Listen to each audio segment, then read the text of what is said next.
Donc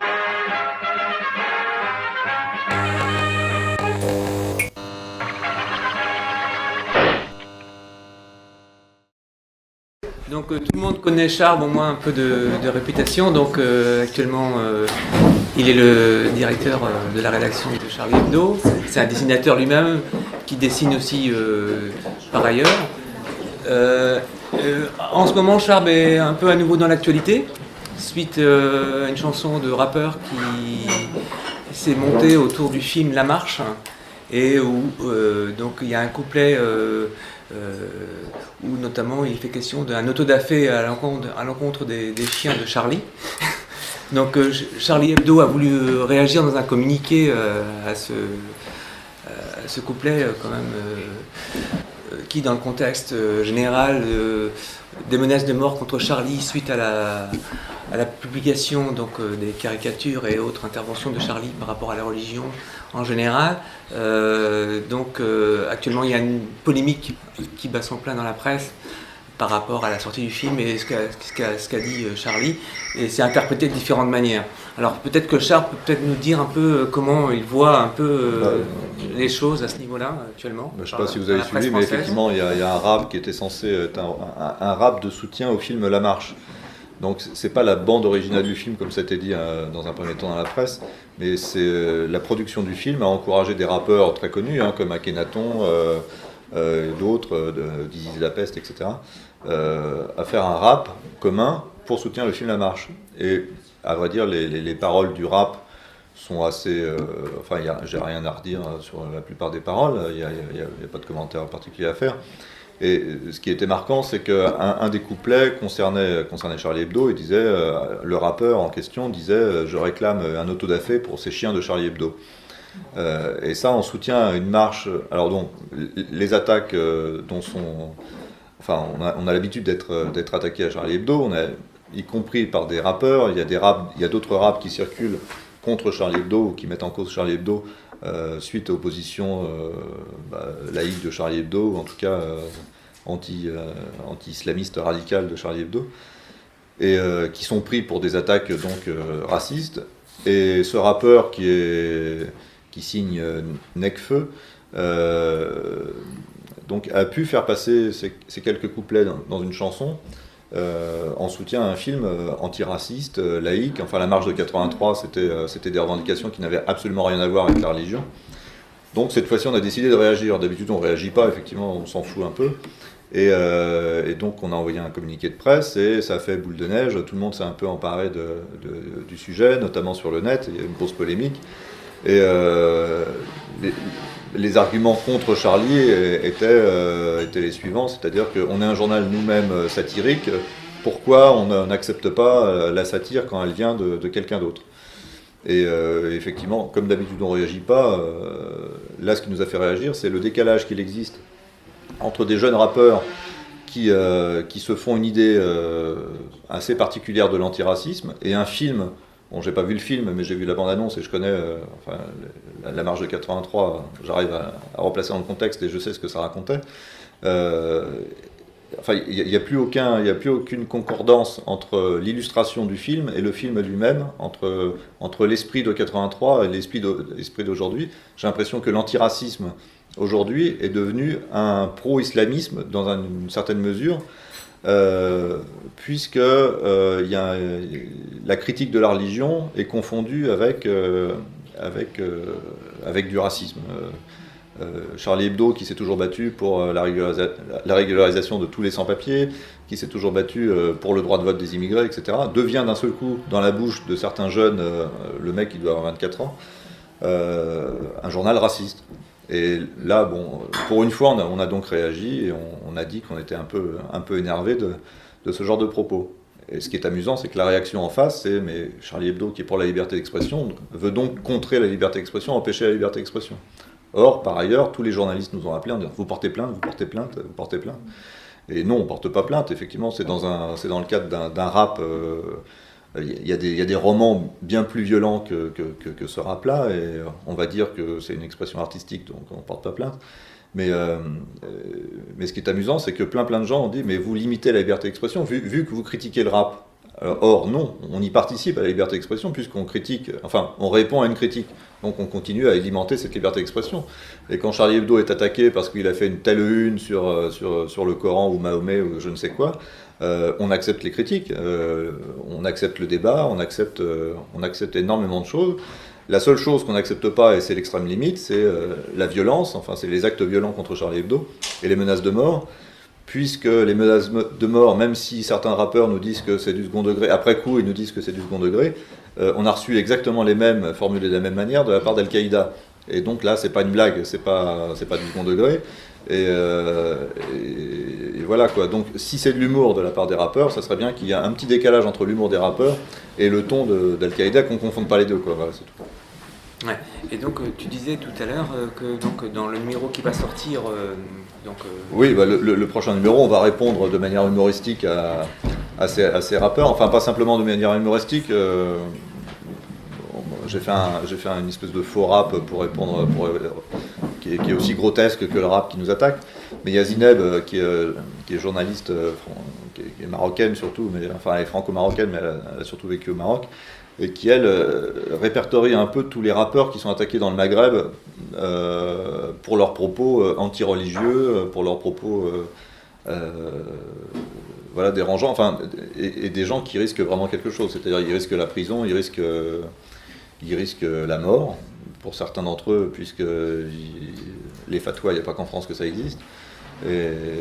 Et donc elle essaie de remettre un peu les choses en place en disant voilà les rappeurs qui ont quelque chose à dire et qui ont du mal à exprimer, et en France il y a quelques petits bourgeois rappeurs qui prennent des pauses antiracistes en pensant que c'est de l'antiracisme et qui se font la promotion parce que dans la chanson il y a le même gars qui nous traite de chiens, donc d'infidèles et qui nous demande à ce qu'on soit brûlé. Il y a un petit couplet aussi qui paraît anodin mais qui correspond pas non plus à la marche de 83, c'est-à-dire qu'il défend les filles qui portent le foulard, pourquoi pas, ils ont le droit de porter le foulard, mais il les oppose à celles qui sont trop maquillées, qui sont vraiment peinturlurées. Et en 83, encore une fois, c'était absolument pas le sujet. Et j'ai vu un excellent documentaire sur la chaîne parlementaire, sur la marche de 83, et les filles qui participaient à la marche, participaient pas tellement pour se défendre elles en tant que filles, parce que c'était pas tellement embêté, c'était que leurs mecs, enfin leurs frères, ou en tout cas les garçons étaient emmerdés par la police, les filles étaient emmerdées par personne à l'époque, ni par les islamistes, ni par la police, ni par qui que ce soit, et les filles avaient un rôle important et ils ont participé enfin vraiment ils sont vraiment investis dans cette marche. En tant que nana qui avait toute liberté d'expression. Aujourd'hui, dans les banlieues, ça a un petit peu changé. Mais quand on voit que des rappeurs de renom approuvent ce genre de dérive, c'est un peu dommage, quoi. Et je sais qu'on a affaire et je sais qu'il y a des gamins de banlieue qui n'en ont rien d'autre à foutre de leur vie que d'écouter des raps et de se faire une opinion à travers ces chanteurs-là. Et ils vont avoir une image de la marche de 83 complètement délirante. C'est-à-dire qu'on a l'impression que la marche de 83, d'un seul coup, devient une marche pro-islamiste ou communautariste, alors que c'était exactement l'inverse. C'était des gens sortis de leur banlieue pour dire « nous aussi, on est français ». Et là, le rap, en tout cas, quelques couplets du rap disent « mais nous, on est musulmans et il faut nous respecter en tant que musulmans ». Mais ce qu'on fait par ailleurs, mais du coup, on est... voilà, enfin, on subit un discours qu'on a déjà subi de la part d'Al-Qaïda. Et quand je dis Al-Qaïda, c'est pas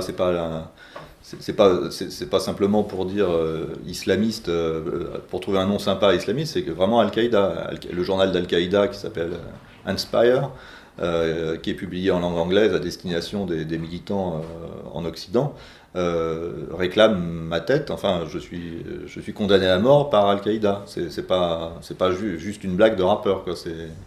Et voilà, encore une fois, j'ai du mal à faire la différence entre une blague de rappeur. Je veux bien prendre les blagues de rappeur pour ce qu'elles sont, mais je vois pas la différence entre une blague de rappeur et le discours officiel d'Al-Qaïda. C'est ça qui est un peu embêtant. C'est comme si demain un comique lisait Mein Kampf en disant mais c'est juste une blague. Mais bon, c'est quand même Mein Kampf, quoi. C'est curieux. Alors c'est l'occasion de parler un peu de la presse française justement, parce que bon, j'imagine donc plusieurs journalistes français t'ont appelé pour avoir ta réaction, etc. Et alors comment tu vois la façon dont ils sont traités justement à chaud là justement ce dernier événement? Est-ce qu'ils ont justement réussi à mettre en perspective et parler de Charlie avec le recul nécessaire, bien présenter les choses à leurs lecteurs? Ce qui nous a surpris, nous suite à ce rap, on a juste fait un communiqué de presse à l'AFP, on n'a pas contacté, on n'a pas non plus un réseau, on n'est pas dans les réseaux qui comptent dans la presse, donc quand on a un communiqué à faire passer, on le fait passer par l'AFP. Après, l'AFP le propose aux autres journaux, et les journaux le reprennent ou le reprennent pas. Il se trouve que là, énormément de journaux l'ont repris, et c'est là où on est un peu dans une situation particulière, c'est-à-dire qu'on arrive à communiquer sur Charlie Hebdo que lorsque Charlie Hebdo a des problèmes avec l'islam ou au sujet de l'islam, et du coup, les gens qui ne sont pas lecteurs de Charlie Hebdo se font une idée de Charlie Hebdo, mais ce qui est légitime, vu que les médias ne parlent de Charlie Hebdo que lorsqu'on parle de l'islam, ils ont l'impression que Charlie Hebdo est omnibulé par l'islam et que l'islam, on se lève tous les matins en se disant tiens, qu'est-ce qu'on va pouvoir faire contre l'islam ?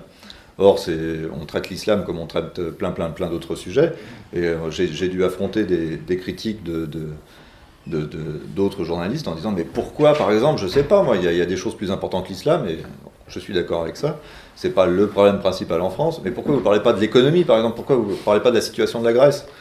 Il se trouve que ça fait 20 ans que dans Charlie Hebdo, il y a une page toutes les semaines sur l'économie qui est tenue par Bernard Marie, son oncle Bernard, et il n'y a pas une page par semaine sur l'islam dans Charlie Hebdo. Mais ces gens-là se font une idée telle de Charlie Hebdo qu'on a l'impression que Charlie Hebdo ne parle que de l'islam. Et lorsqu'on parle de la religion catholique, par exemple, aucun média vient nous voir en disant « mais vous avez mis le feu aux poudres, vous vous rendez compte de ce que vous avez fait ?» Personne ne vient nous voir, sauf quelques catholiques d'extrême droite qui nous poursuivent en justice. Et quand ils nous poursuivent en justice, il n'y a pas un journaliste pour traiter le sujet. Or, quand les musulmans nous poursuivent en justice, effectivement, il y a toute une horde de médias qui nous poursuivent en justice. Parce qu'au fond, ils savent qu'il y a effectivement un climat particulier en France et anti-immigré qui prend quelquefois une forme anti-musulmane. Mais d'où l'image un peu torturée de Charlie Hebdo qui devient un complice des attaques anti-musulmanes. Et plus généralement, suite donc à la tentative d'incendie. Un peu plus fort. Oui, suite à la tentative d'incendie, donc c'était en 2011. Hein. Ah, c'était pas une tentative, non, on a vraiment brûlé. Oui, ça a brûlé, mais dire, oui, mais ça a brûlé, mais je veux dire. Bon, ça aurait pu être plus grave. Oui, il n'y a pas eu de mort. L'incendie et les menaces de mort. Est-ce que la presse française, à ce moment-là, a suffisamment bien traité le sujet? Oui, mais là, pour le coup, on était dans une situation particulière, et c'est la situation dans laquelle on devrait se retrouver toujours, c'est-à-dire dans une situation de victime absolue. C'est-à-dire qu'effectivement, quand un journal crame en France, personne ne peut légitimer cet acte-là, y compris à droite, y compris à l'extrême droite. Il y a même Marine Le Pen qui s'est fendue d'un communiqué, enfin pas d'un communiqué, mais en tout cas qui a répondu à des journalistes en disant c'est pas normal qu'un journal satirique brûle en France, alors que Marine Le Pen, nous on a brûlé parce qu'on avait dessiné Mahomet, et moi j'ai été attaqué en justice, j'ai été mis en examen pour avoir dessiné Marine Le Pen. Donc il y a une certaine... Marine Le Pen pense qu'on a le droit de dessiner Mahomet, mais qu'on n'a pas le droit de la dessiner elle en caricature. Mais bon, politiquement, elle ne pouvait pas dire autre chose, et personne ne pouvait dire autre chose qu'on condamne ce qui s'est passé. Aucun parti dit démocratique qui veut jouer les partis démocrates ne peut se réjouir de la flambée d'un journal. C'est un peu... Donc on a été soutenu, et très bien soutenu par nos collègues de la presse cette fois-ci. Et il n'y avait pas d'ambiguïté possible. On était plein de journaux, et même des syndicats et des partis politiques, évidemment plutôt à gauche, nous ont proposé d'être relogés, et puis on a été relogés pendant 2 mois à Libération. Et donc, il y a un autre sujet dans l'actualité, peut-être on va parler d'autre chose maintenant, c'est les bonnets rouges en Bretagne. Et donc, à Charlie Hebdo, dès le départ, le sujet vous a intéressé, vous a interpellé c'est un sujet obligatoire, on traite toute l'actualité, donc les bonnets rouges... Enfin, c'est pas nous qui choisissons les thèmes d'actualité que nous traitons, c'est qu'on commente les faits d'actualité traités par les autres journaux pour s'en moquer, et pas simplement pour se moquer des faits, de ces faits d'actualité, mais pour se moquer aussi de la façon dont les autres journaux traitent ces faits-là. Et les bonnets rouges, effectivement, on a traité le sujet. Ça n'a pas été le sujet principal des derniers numéros de Charlie, mais on a traité le sujet. Et moi-même, j'ai à la fois dessiné dessus et écrit dessus. Mais bon, je suppose qu'il y a plein de gens, enfin ça a déjà été dit par ailleurs et depuis, mais c'est vrai que j'ai du mal à comprendre ce mouvement qui me paraît moins incohérent dans la mesure où des syndicalistes vont manifester avec le MEDEF qui manifeste avec des indépendantistes bretons, enfin c'était une espèce de gloubi-boulga un peu informe, et pour moi ça ressemblait plus à un carnaval, donc tout le monde se lâche, on pète tout, mais on fait pas de politique, quoi. Et pour moi, la vraie manifestation politique avait été à Carré avec la CGT et le Front de gauche. Mais bon, c'est un avis personnel. Pour rebondir là-dessus, sur l'angle politique du dessin, la caricature, est-ce que on peut définir effectivement un angle exactement dans Charlie pour défendre un point de vue particulier de chacun, ou bien chacun, on a tous un point de vue différent. Charlie, c'est là où Charlie est difficilement saisissable par les autres médias et difficilement classable. C'est qu'en général, quand le directeur du journal ou le rédacteur en chef du journal écrit l'éditorial d'un journal, il décide, c'est l'éditorial qui décide de toute la ligne éditoriale du journal. C'est-à-dire que l'édito a dit ça, c'est-à-dire que tout le reste de l'équipe, bon gré ou mal gré, est derrière le rédacteur en chef. Nous, c'est un peu différent, c'est qu'il peut y avoir un édito, en tout cas un texte d'ouverture de Charlie qui dit quelque chose, et derrière, à l'intérieur du journal, des textes qui disent exactement le contraire. Et ça, il y a plein de gens qui ne comprennent pas ça, et qui disent que c'est quoi la ligne de Charlie, quoi. Enfin, qu'est-ce que vous dites exactement? Donc, malgré les différences et les oppositions qu'il peut y avoir entre nous, on peut définir Charlie comme étant un journal progressiste, de gauche, et à une très forte tendance écolo. Et on est d'accord sur les fondamentaux, on est d'accord sur des idées de base assez évidentes pour nous. Et après, dans le détail, on peut diverger. Par exemple, le débat de société autour de la prostitution, on a décidé de le traiter à Charlie Hebdo sous forme de débat. On a enregistré la conférence de rédaction qui se passait à Charlie, et parce que ça fait 20 ans qu'on s'engueule sur la position qu'on doit avoir sur la prostitution. Donc on ne peut pas dire que Charlie Hebdo, par exemple, sur l'article de loi sur la pénalisation des clients de la prostitution, on ne peut pas dire que Charlie Hebdo est une position officielle. Il y a plein de gens qui sont d'avis différents dans Charlie, et le débat n'est pas tranché. On a donné à voir aux lecteurs un bout du débat, et aux lecteurs de se débrouiller avec ça, ou de continuer le débat chez eux, ou voilà ce qu'on peut apporter au débat. Mais c'est vrai qu'il n'y a pas de position ferme de Charlie sur des sujets très très très très pointus, puisque moi-même étant directeur de la publication, je suis parfois minoritaire à l'intérieur du journal, et ça n'empêche pas les autres du journal de s'exprimer en développant des idées que je conteste par ailleurs. Donc c'est vrai que c'est un journal un peu particulier. C'est un journal qui, je vais choquer plein de gens, mais qui ressemble à un journal démocrate. Et justement, ça me fait penser aussi par rapport à la vie économique de la presse. J'avais lu une déclaration disant que Charlie Hebdo était un journal quelque part un peu anticapitaliste, ou dénonçant en tout cas les dérives du capitalisme, mais le seul à respecter les lois du marché. Parce que ne recevant pas de subventions, justement, contrairement à d'autres journaux en France qui ne vivent que grâce à la subvention. C'est un des paradoxes de Charlie Hebdo. On a une page donc économie qui condamne les dérives du marché, ou des fois même le marché tout court.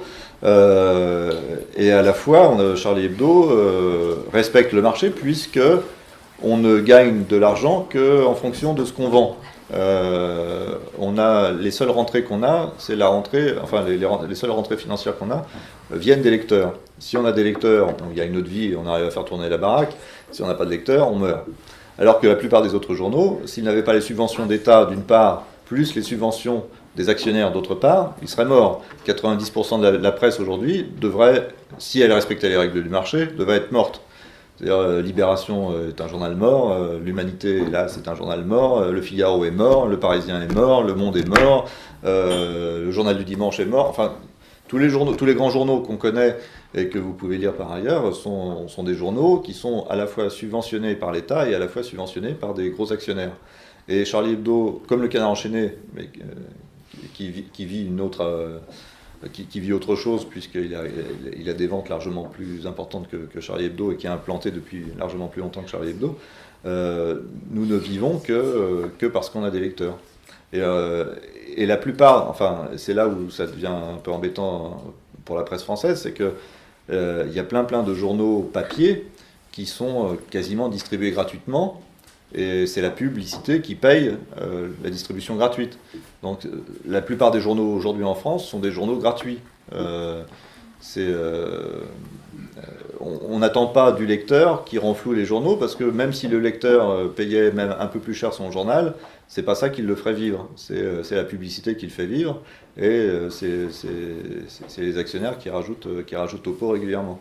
Là, il se trouve qu'il y a des journaux importants qui sont dans des situations financières un peu catastrophiques, et il va se jouer des choses très importantes dans les jours ou dans les mois qui viennent, puisque Libération est quasiment en cessation de paiement. Enfin, je sais qu'ils ont de quoi payer les salaires jusqu'à fin décembre. Ensuite, on ne sait pas. Donc, ils vont être enfloués par qui, comment, pourquoi. Enfin, voilà. Donc, Charlie Hebdo, qui est dans une situation financière compliquée depuis pas mal d'années, continue malgré tout à survivre. Une des recettes de la survie dans la presse, c'est qu'on n'a jamais vécu au-dessus de nos moyens. C'est-à-dire qu'on n'a jamais eu des salaires délirants. Et je ne vais pas donner de nom de journaux ni de nom de personnes, mais il y a un hebdomadaire plutôt politique dont un des responsables était payé 23 000 euros par mois. 23 000 euros par mois, on peut embaucher combien de personnes avec ça 10 personnes, 15 personnes. Et à Charlie, alors vous tournez à peu près à combien en kiosque, on est à 25 000, à peu près 25 000 exemplaires. Donc c'est beaucoup moins qu'à une époque. Les plus fortes ventes de Charlie en kiosque tournaient autour de 50 000 exemplaires. Aujourd'hui, on est à la moitié, donc on est à 25 000, et on a 10 000 abonnés, c'est-à-dire qu'on peut compter, enfin, et puis un petit peu à l'étranger, donc en gros, on est entre 35 et 40 000 ventes, et c'est à peine suffisant pour faire vivre le journal tel que vous le connaissez aujourd'hui.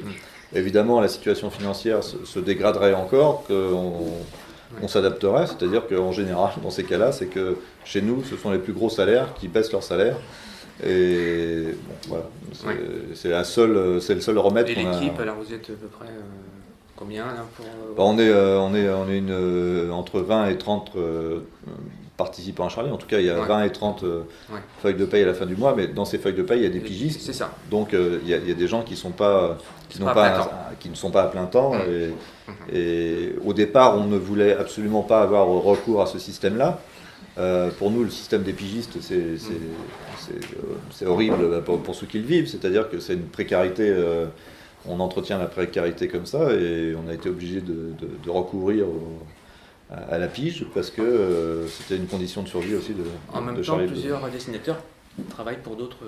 Alors, on n'a pas d'exclusivité, ça c'est aussi une particularité de Charlie Hebdo, c'est-à-dire que les journalistes ou les dessinateurs qui travaillent à Charlie Hebdo ont la possibilité de travailler dans d'autres journaux, s'ils le veulent, s'ils le peuvent. On ne fait pas obstacle à ça. La plupart des autres journaux ont des contrats d'exclusivité, c'est-à-dire qu'un journaliste qui travaille au Nouvel Obs ou à Marianne ou au Canard enchaîné n'a pas le droit de travailler dans un autre journal. Donc il se trouve que nous on n'a pas institué cette règle, chacun fait comme il veut, et on a des dessinateurs effectivement qui travaillent au Canard, notamment. Qui travaillent au Canard. Il n'y a que Cabu. Parce que Cabu est Cabu, donc, c'est ça. donc ça va. Mais le Canard a essayé quand même de lui expliquer à une époque, au moment du relancement de Charlie Hebdo en 92, qu'il fallait qu'il choisisse. Soit il travaillait au Canard, soit il travaillait à Charlie. Et il ne pouvait pas travailler aux deux. Le Canard envisageait à l'époque Charlie comme un journal concurrent. Et bon, j'espère que depuis ils se sont aperçus qu'on n'était pas concurrents, étant donné Justement, nos ventes respectives. On je n'était voulais pas aborder ce concurrents. terme justement de ces rapports que vous avez pu avoir. On n'a pas de rapport particulier avec le Canard, sauf que je pense qu'on se respecte et on respecte surtout le fonctionnement enfin, le Canard respecte notre fonctionnement et on est 2 journaux sans pub et totalement indépendants. Donc c'est suffisamment rare dans la presse française pour qu'on se respecte. Mais le Canard vend à 300-400 000 exemplaires par semaine et nous entre 30 et 40 000 par semaine. Donc c'est une petite différence. Et par rapport à Internet, alors est-ce que c'est une perspective pour vous si jamais le papier devenait problématique? Ça va être une perspective un peu obligatoire parce que tout le monde est sur Internet et donc on va mettre une formule de Charlie lisible sur Internet mais payante. Il n'est pas question qu'on mette gratuitement le journal sur Internet puisque le seul moyen de vivre de l'Internet entre guillemets gratuit pour le consommateur, c'est qu'il y ait plein de publicité autour. Et Charlie Hebdo refuse la publicité. Oui, c'est encore une spécificité de Charlie Hebdo, c'est que pour être vraiment totalement indépendant, on refuse toute publicité.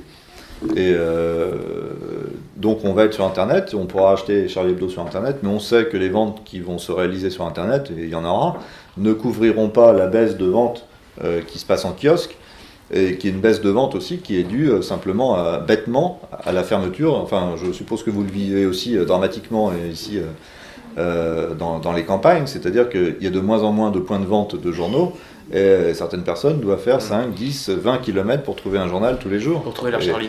Et pour trouver leur Charlie. Et du coup, ces gens sont découragés et ne vont pas trouver leur Charlie. Enfin, ils renoncent à acheter Charlie.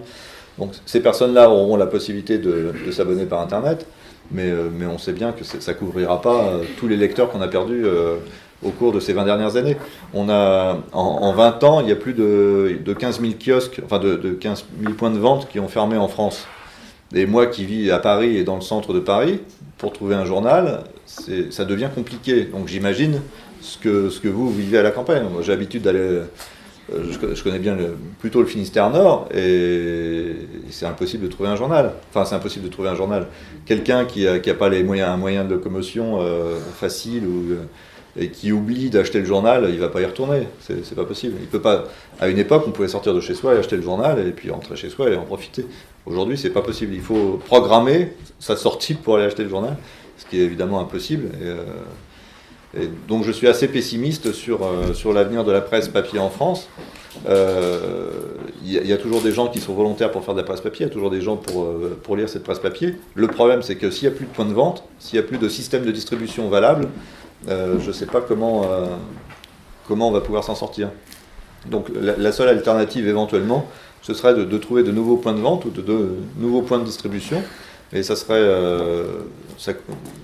j'ai l'impression que le système de distribution en France est en train d'exploser et chaque journal va avoir son propre système de distribution et il va falloir avoir beaucoup d'argent pour pouvoir l'entretenir, ce qui n'est absolument pas notre cas. Donc, dans les supermarchés, on les a, les Charlie. On peut les avoir dans les supermarchés. Par exemple, oui. Je ne suis pas abonné, j'achète. Mais par exemple, oui.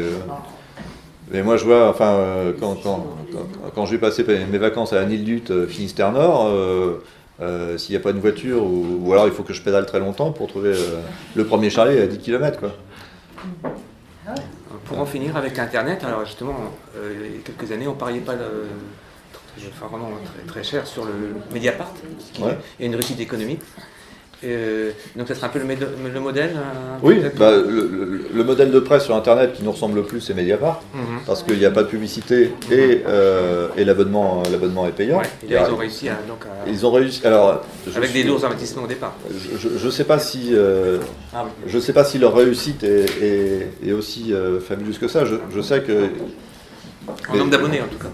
Voilà, ils ont beaucoup plus d'abonnés qu'à une époque et ça a l'air d'être à l'équilibre.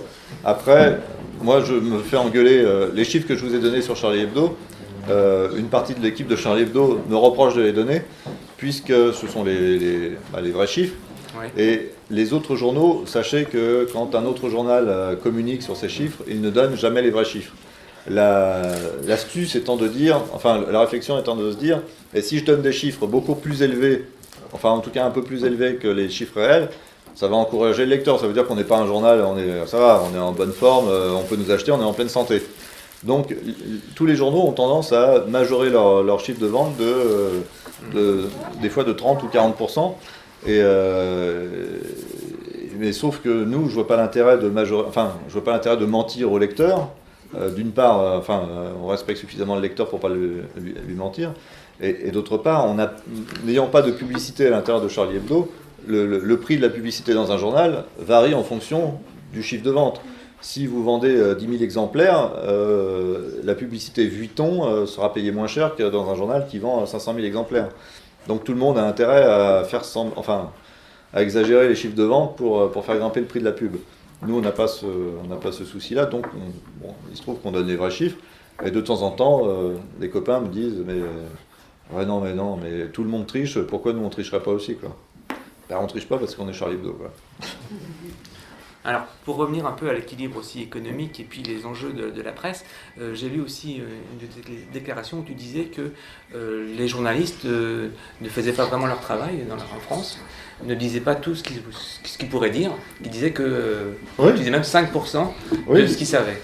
Et que par contre, vous à Charlie Hebdo, est-ce que vous pouvez pallier ce manque à vous tout seul ou Non, mais Charlie Hebdo récolte moins d'infos que certains journalistes, oui. Tout simplement parce qu'on ne joue pas le jeu. Et certains journalistes politiques reçoivent les confessions d'hommes politiques, donc ils peuvent avoir des scoops de temps en temps, etc., de tel et tel homme politique, mais ils ne peuvent pas dire tout ce qu'ils savent de cet homme politique, puisque le lendemain, s'ils mettaient tout ce qu'ils savent sur la table, le lendemain, l'homme politique ne leur ferait plus de déclaration.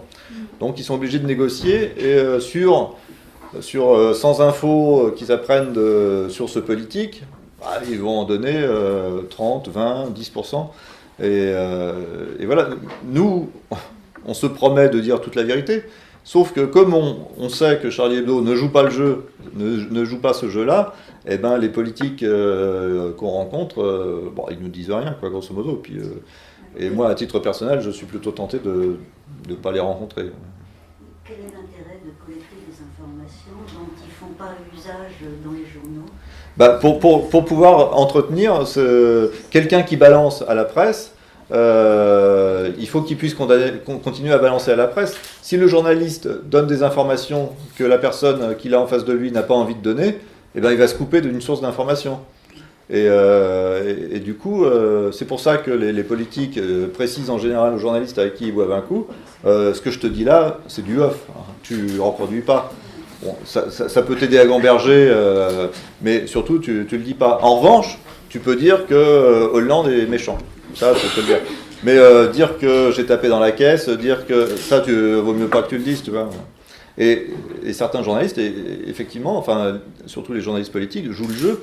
Et pour peu que je connaisse ce milieu-là, parce que je ne les fréquente pas non plus tellement, je sais que c'est comme ça que ça se passe. Et ça me désespère un peu aussi, quoi.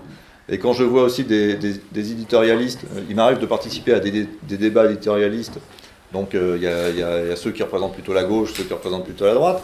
Et à l'antenne, effectivement, la gauche et la droite se foutent sur la gueule, on assiste à un beau match de foot, et en coulisses, ils se font des bisous et ils partent en vacances ensemble. Et bon, je ne suis pas sectaire, mais il y a des trucs que j'aurais du mal à faire. Enfin, il y a des choses qui me paraissent un peu bizarres. Et effectivement, quand on part en vacances avec son pire ennemi, et qu'on boit des coups avec lui, c'est pas son pire ennemi. C'est juste... Depuis qu'il y a Mediapart, est-ce que les choses ont changé un peu ? Non, rien n'a changé. Non, rien n'a changé. Mediapart a proposé un modèle qui n'existait pas sur Internet, c'est-à-dire la presse payante indépendante sur Internet, mais ça n'a rien changé dans la pratique. Les gens qui fréquentent les politiques et qui couchent avec les politiques, mais je dis coucher dans tous les sens du terme, c'est-à-dire qui couchent vraiment ou qui fréquentent les politiques et qui copinent avec eux, les proportions sont les mêmes. Et c'est un peu... moi j'ai rien contre de coucher avec des politiques, mais si il vaut mieux coucher avec des politiques avec qui on est d'accord au départ, parce que si on couche avec son pire ennemi, quelle information va pouvoir sortir sur ce pire ennemi, soi-disant,